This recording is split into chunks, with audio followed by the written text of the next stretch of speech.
Je voulais savoir si le Dhamma était lui aussi impermanent, ou si le Dhamma aussi va disparaître un jour.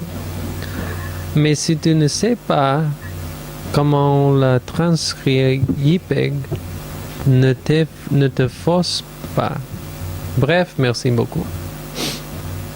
Nicholas, I can read your French, but I probably can't reply in French. Paulina, do you know French? No, I'm sorry. Well, if we have a Polish person, I know who to turn to. Only Polish and Swedish. Okay. So I can help in that cases. I think I get it. I mean, I get it. Someone else also tried to translate it as well. Yes. I mean, I think that was my question that I asked. Yeah. No, this is a question of whether the Dhamma is impermanent. Yes. Or whether the Dhamma is a good question. It's a very interesting, tricky question that has, an interesting answer to it, I think. Helps us to understand what exactly the Dhamma is. Dhamma. The word Dhamma means many different things. So, il faut que tu vas être un petit précis, no? Precise? I don't know. You have to be a little bit, beaucoup petit clair. I don't know. It's a little bit unclear. But I'm going to give a comprehensive answer, so hopefully it will answer your question. And unfortunately, it's going to be in English, because I'm not a very good Canadian in my French skills.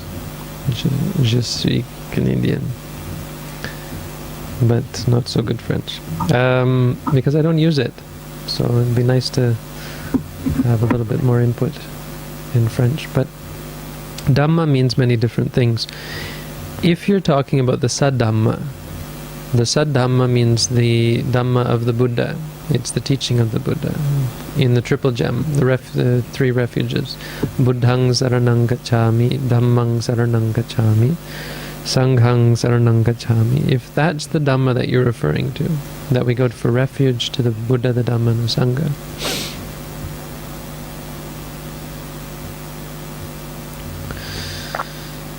then I think we have to be still a little bit more specific. If you're talking about the teachings of the Buddha, that part of the Dhamma that is particularly referring to the concepts that have been employed by the Buddha in order to allow people to understand the truth. So remember, teaching uses words which are inherently conceptual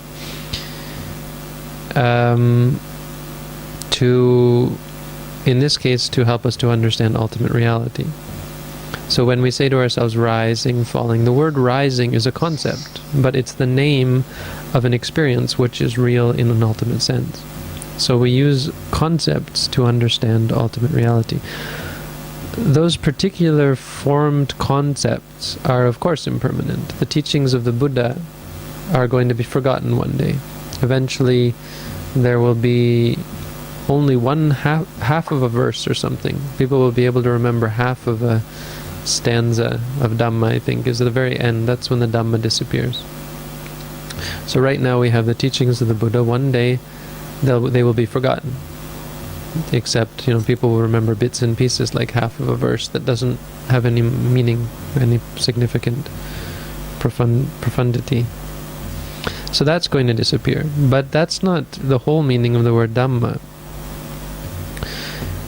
Impermanence, suffering, and non-self are three Dhammas, three aspects of reality that the Buddha said are permanent. This is the ironic thing, no? Impermanence is permanent. I mean, that's not really a good thing to say, whether it's permanent or not, but the Buddha said, Upadawa bhikkhave tathagatanang anupadawa tathagatanang titavasa dhamma dhatu Dhamma niyamata titavasa dhatu Dhamma titavasa dhatu. I forget it. It's a sutta that we would often chant in Thailand, the Dhamma Niyama Sutta. Niyamata means the certainty, or the opposite of impermanence, the absolute certainty and consistency. So upadawa tathagatanang, whether a tathagata, a Buddha, arises or not, anupadawa. Titavasa, this dhatu Dhamma, I forget exactly what the phrase is, Dhamma dhatu or something. This element of Dhamma stays, tita. Dhamma niyamata, the consistency of Dhammas, or the certainty, stays.